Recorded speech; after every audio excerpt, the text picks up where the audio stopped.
You wake up and check your bank account. It's lower than it should be, again. Nothing dramatic happened, no emergency, no major purchase, just erosion. Quiet and visible erosion, the kind that doesn't trigger panic until it's too late. Inflation is rising, groceries cost more, insurance creeps up, subscriptions stack quietly in the background. Your income hasn't kept pace, but your spending has. And the worst part? You don't feel like you're wasting money, but you are. Not in obvious ways, not with the luxury cars or reckless spending. It's smaller than that, more dangerous than that. It's in the unnoticed habits, the daily leaks, the unconscious yes to things that don't matter. This is how people making $80,000 end up feeling broke. This is how six-figure earners still live paycheck to paycheck. This is how decades disappear without wealth ever forming. And if you don't fix it, the outcome is predictable. Debt creeps in, savings stall, opportunities vanish, retirement becomes a question mark instead of a plan. So let me show you a different system. Not a hack, not a trick, a mindset. Because in Japan, there is a philosophy built around something most people ignore completely: waste. Not just physical waste, financial waste, time waste, energy waste. And if you learn to eliminate it, not aggressively, not painfully, but precisely, your financial life changes. And stay with me, because one of these habits, just one, has the power to quietly save you thousands a year without earning a single extra dollar.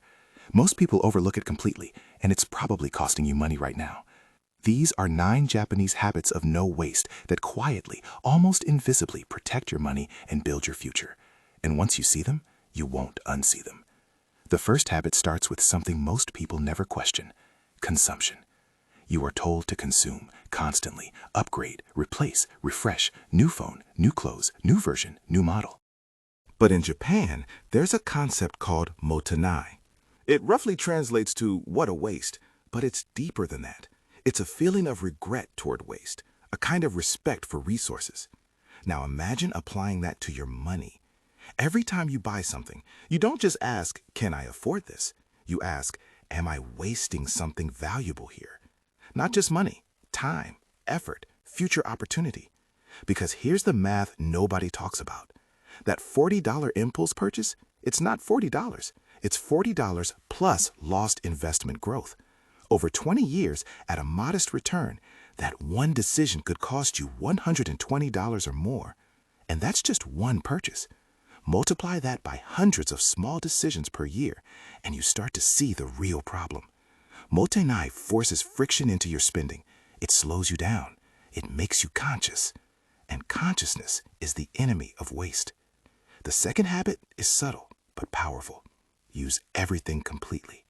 In Japan, people don't just use things halfway. They finish them completely. Toothpaste tubes are squeezed to the last drop. Food is consumed fully. Clothing is worn until its true end of life. Now compare that to how most people live. Half-used products, forgotten subscriptions, clothes worn twice and abandoned, groceries thrown away because they expired in the back of the fridge. That's not just waste. That's a leak in your financial system. Let's make it real. If you throw away $20 of food per week, that's over $1,000 per year. Gone. No value received. No benefit gained. And it doesn't feel like $1,000. It feels like nothing. That's why it's dangerous. The solution isn't extreme frugality. It's completion. Finish what you start. Use what you buy. Extract full value before replacing anything. Because wealth isn't just built by earning more. It's protected by wasting less. The third habit targets something even more invisible: space. In Japan, space is limited, which means clutter isn't just annoying, it's expensive. Every item you own takes up physical space, but more importantly, it takes up mental space, decision space, maintenance space, and that creates friction in your life. Now here's the financial consequence most people miss. The more clutter you have, the more likely you are to buy duplicates, forget what you own, replace things unnecessarily, lose track of value. Minimalism isn't about aesthetics, it's about efficiency. When you reduce what you own, you increase awareness of what you have, and awareness reduces spending. Because you stop buying things you already have, you stop chasing novelty, you start using what's already available to you.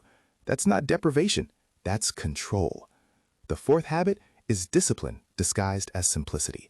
Small, consistent saving. In Japan, there's a practice called kakibo.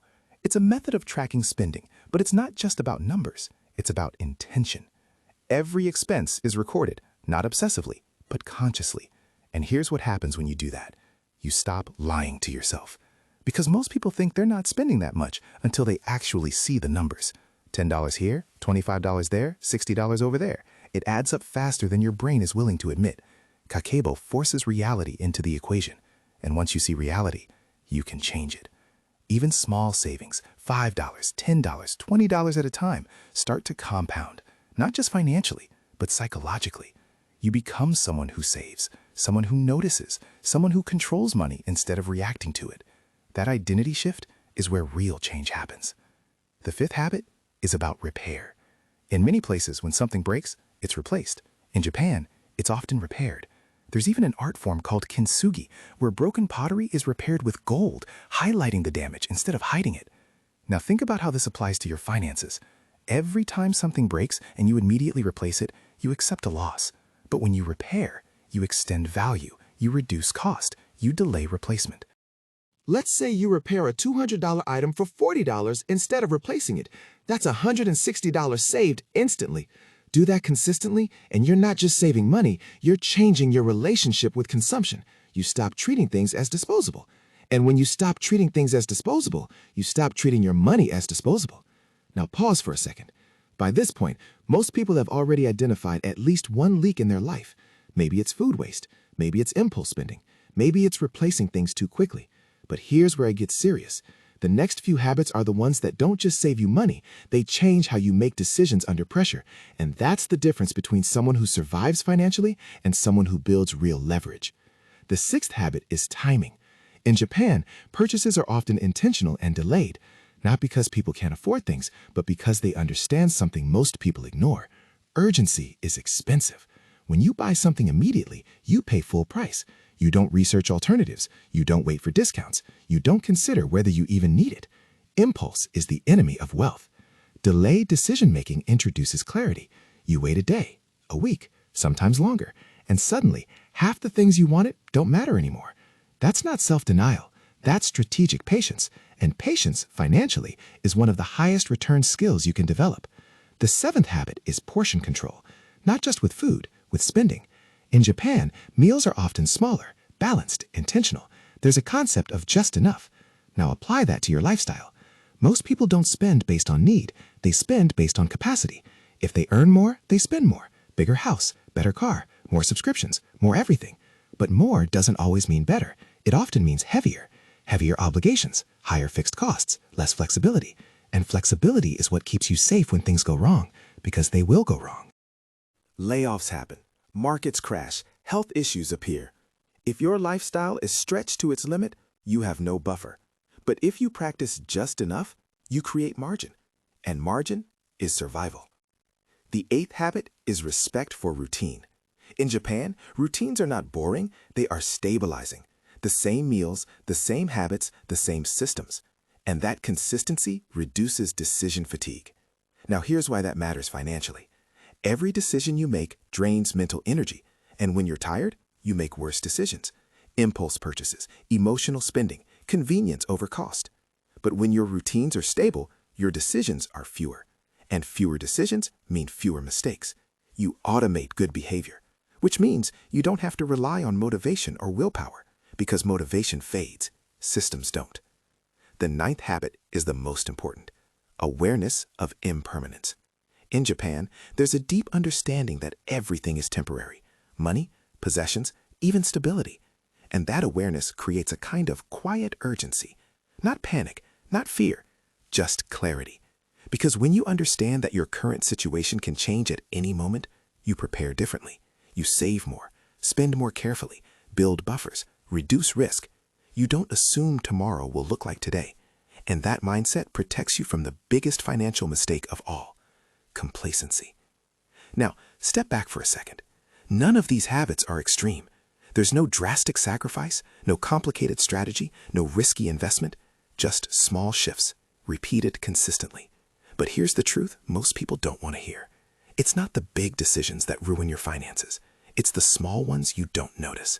The extra subscription, The wasted food, the impulse purchase, the unused item, the delayed awareness.